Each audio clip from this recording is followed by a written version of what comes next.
معزز ناظرین و سامعین، السلام علیکم ورحمۃ اللہ وبرکاتہ۔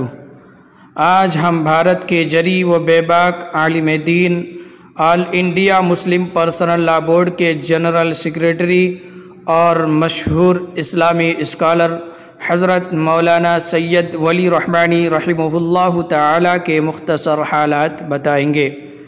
حضرت مولانا سید ولی رحمانی رحمہ اللہ تعالی 5 جون 1943 کو منگیر میں پیدا ہوئے۔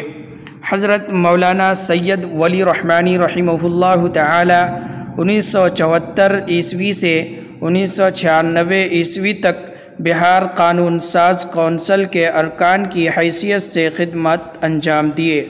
وہ اپنے والد ماجد حضرت مولانا منت اللہ رحمانی رحمہ اللہ تعالی کی وفات 1991 کے بعد سے خانقاہ رحمانی منگیر کے سجادہ نشین رہے اور جامعہ رحمانی منگیر کے سرپرست رہے۔ آپ کے دادا حضرت مولانا محمد علی منگیری رحمہ اللہ تعالی دارالعلوم ندوۃ العلماء لکھنؤ کے بانی ہیں۔ حضرت مولانا سید ولی رحمانی رحمہ اللہ تعالی رحمانی 30 کی بنیاد رکھنے والے بھی ہیں۔ رحمانی 30 وہ میدان ہے جہاں عصری تعلیم کے متعدد شعبوں میں معیاری اعلیٰ تعلیم و قومی مقابلہ جاتی امتحانات کے لیے طلباء کو تیار کیا جاتا ہے۔ اس ادارے سے ہر سال نیٹ اور JEE میں 100 سے زائد طلباء منتخب ہوتے ہیں۔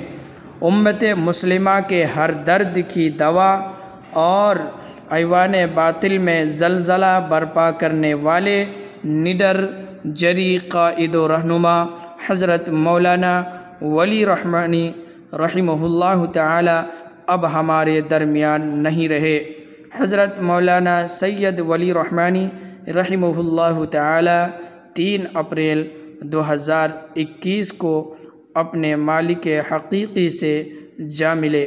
اللہ تعالی ان کو غریق رحمت فرمائیں اور ان کی مغفرت فرما کر ان کے درجات کو بلند عطا فرمائیں اور وارثین و لواحقین کو صبر جمیل عطا فرمائیں، آمین۔ چینل کو سبسکرائب کریں اور گھنٹی کے بٹن